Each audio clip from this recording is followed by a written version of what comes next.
Commission को भी भेजेंगे, लॉ कमीशन भी अपनी टिप्पणियां दी। तो कुल मिलाकर ये सब आने के बाद ये विधेयक को उचित परिवर्तन करने के बाद मैं फिर से इस सदन के लिए आऊंगा।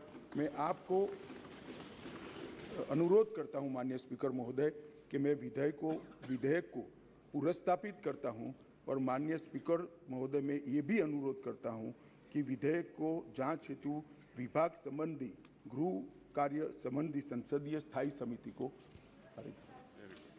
एक मिनट, प्रश्न ये कि विधेयक को पुनर्स्थापित करने की अनुमति प्रदान की जाए।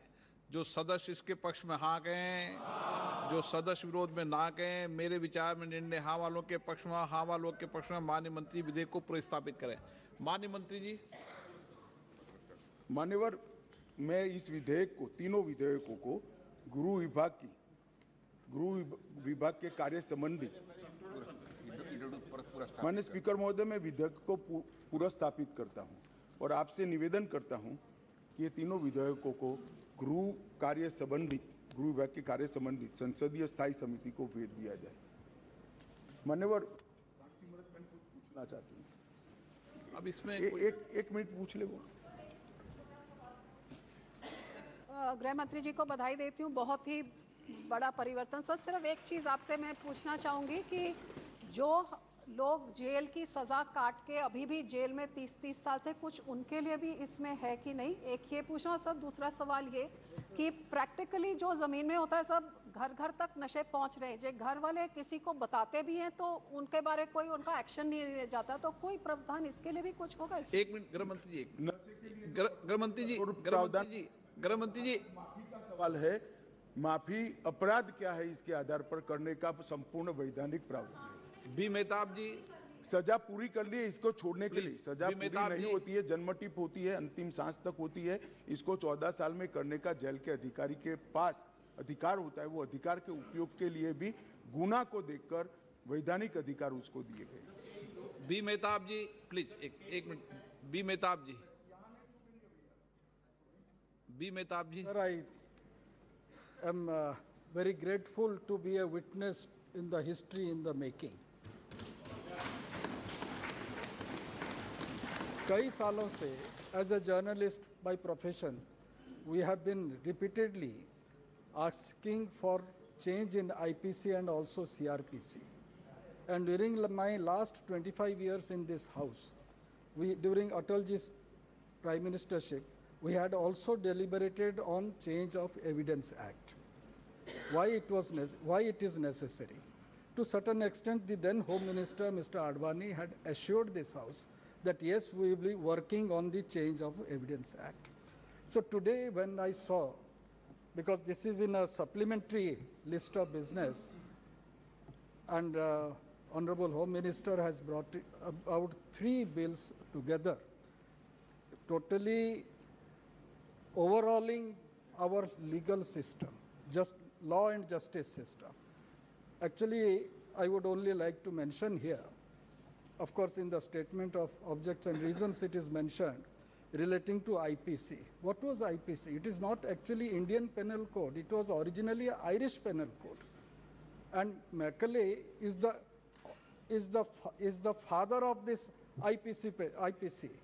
Though in 1834 this committee was formed, the law committee was formed by the British government, and 1834 means it was during the East India Company.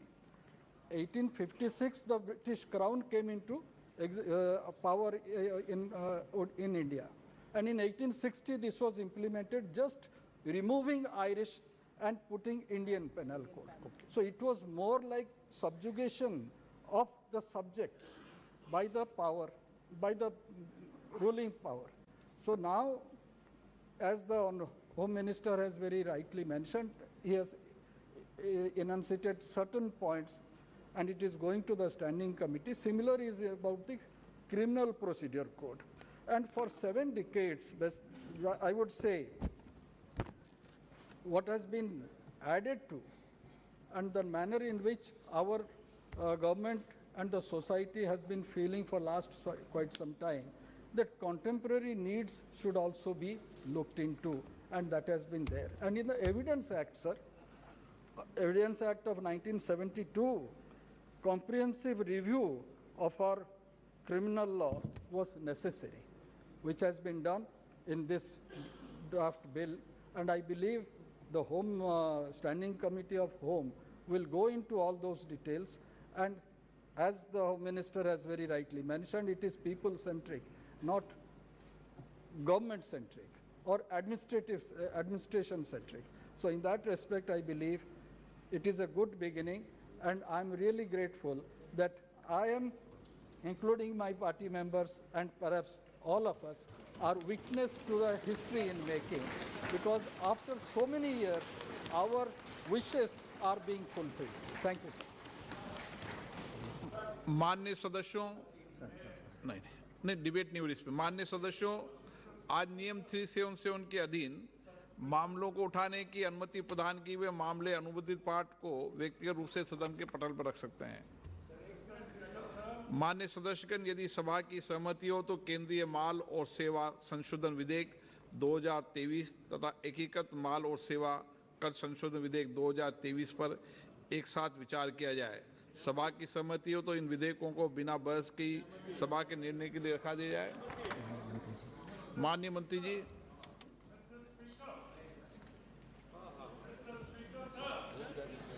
Sir, I rise to move that the bill to amend the Central Goods and Services Tax Act 2017 be taken into consideration.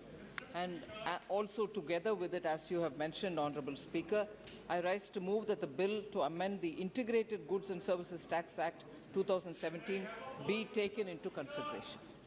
प्रश्न है कि विधेयक पर विचार किया जाए। जो सदस्य इसके पक्ष में हाँ कहें, जो सदस्य विरोध में ना कहें। मेरे विचार में निर्णय हाँ वालों के पक्ष में, हाँ वालों के पक्ष में विधेयक पर विचार करने हेतु प्रस्ताव को स्वीकृत किया गया।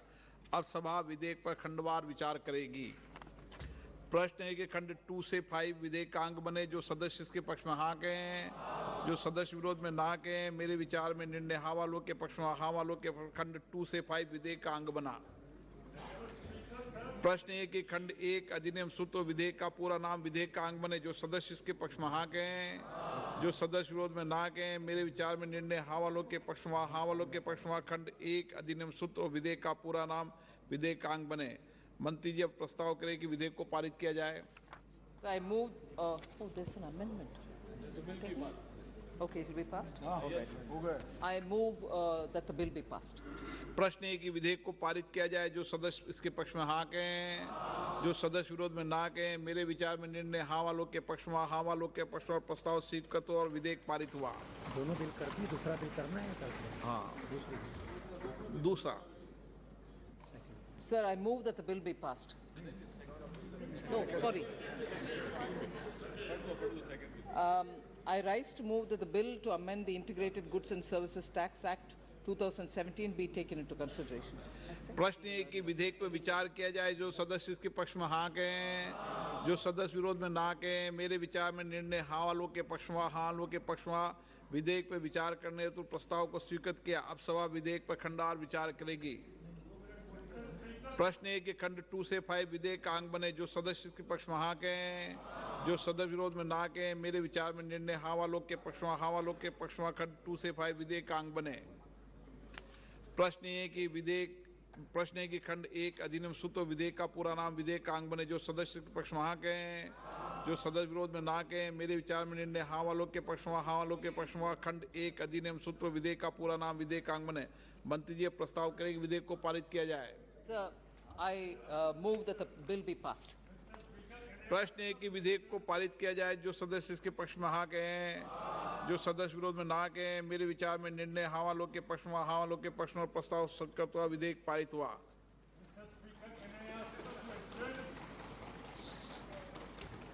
सभा की कार्रवाई 1:30 तक के लिए स्थगित की जाती है।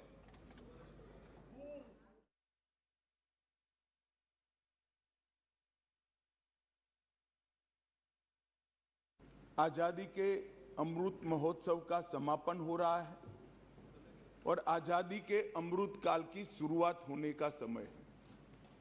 15 अगस्त से आज़ादी का अमृत महोत्सव समाप्त होगा और 16 अगस्त से आज़ादी की 75 साल से 100 साल की यात्रा की शुरुआत होगी, जो निश्चित रूप से महान भारत की रचना करेगी।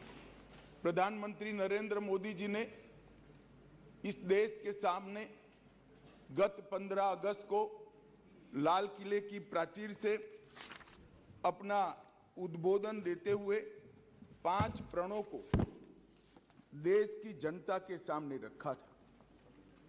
माननीय अध्यक्ष जी, ये 5 प्रण में से एक प्रण था कि हम गुलामी की सभी निशानियों को हम समाप्त कर देंगे, हमारे मन से वो बोझ को दूर करेंगे। माननीय अध्यक्ष जी, आज मैं जो 3 विधेयक एक साथ लेकर आया हूं, वो तीनों विधेयक एक प्रकार से मोदी जी ने जो 5 प्रण लिए हैं उसमें से एक प्रण की अनुपालना करने वाले हैं।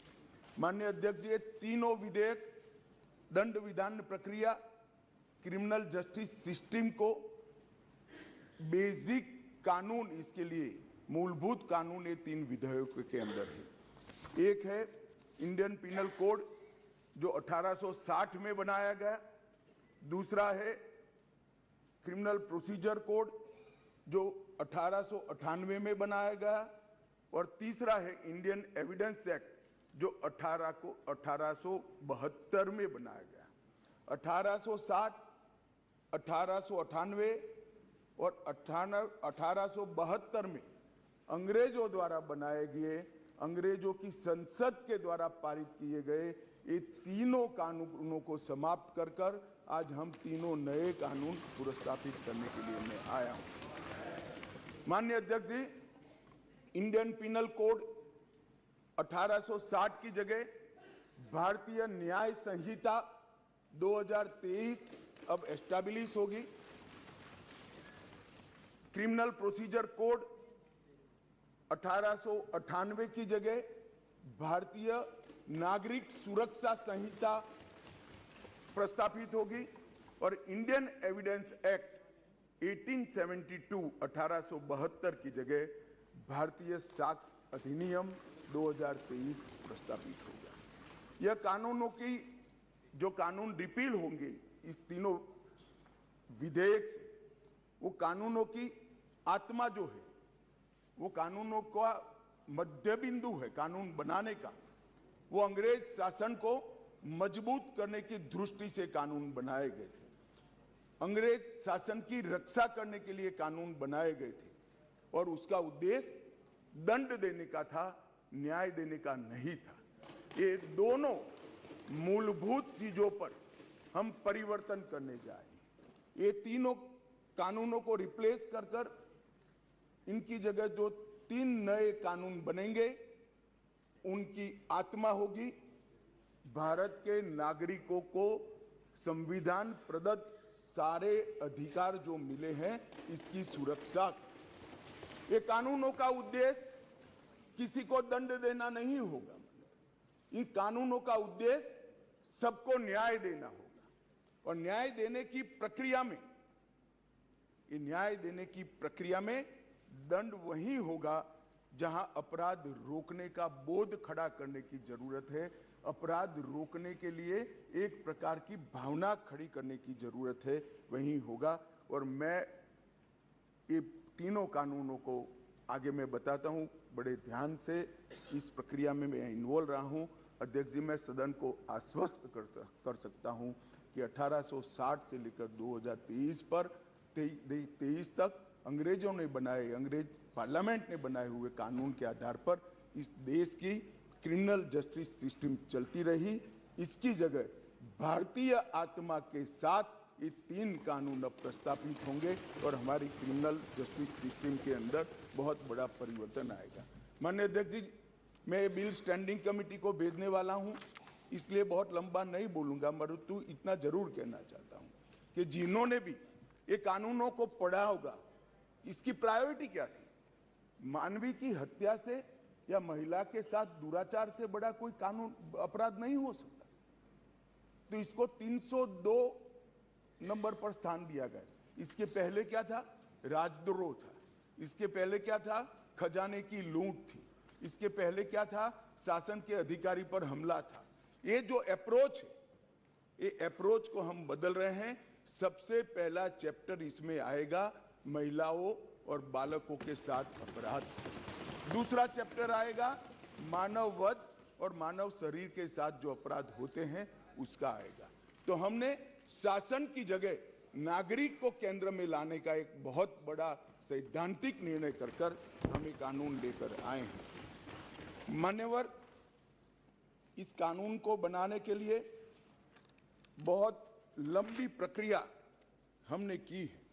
मोदी जी ने 2019 में ही हम सबका मार्गदर्शन किया था कि अंग्रेजों ने बनाए हुए जितने भी कानून जिस विभाग में है सभी कानून पर पर्याप्त चर्चा विचारणा और सोच विचार कर इसको आज के समय के अनुरूप और भारतीय समाज के हित में बनाना चाहिए। वहीं से ये प्रक्रिया माननीय अध्यक्ष जी चालू हुई। ढेर सारी कंसल्टेशन की प्रक्रिया इसके लिए हुई है। मान्यवर, मैं आपको बताना चाहता हूं, हर जगह पे व्यापक कंसल्टेशन किया गया है। मैंने अगस्त 2019 में ही देश के सारे हाईकोर्ट चीफ जस्टिस को पत्र लिखा था, सर्वोच्च अदालत के सारे न्यायाधीशों को लिखा था, देश की सारी लॉ यूनिवर्सिटी को पत्र लिखा था। 2020 में थोड़ी बेस बनने के बाद सारे सांसदों को लिखा, सारे मुख्यमंत्रियों को लिखा, सारे राज्यपालों को लिखा, संघ शासित प्रदेश के प्रशासकों को लिखा और ढेर सारे कंसल्टेशन के बाद ये प्रक्रिया आज कानून बनने में सफल हुई है। माननीय अध्यक्ष जी, इसका मुझे बहुत बड़ा संतोष है कि बेस बरुआ समिति, विश्वनाथन समिति, मलिमत समिति, माधव मेनन समिति और गृह मामलों की स्थायी संसदीय समिति 2011, 2005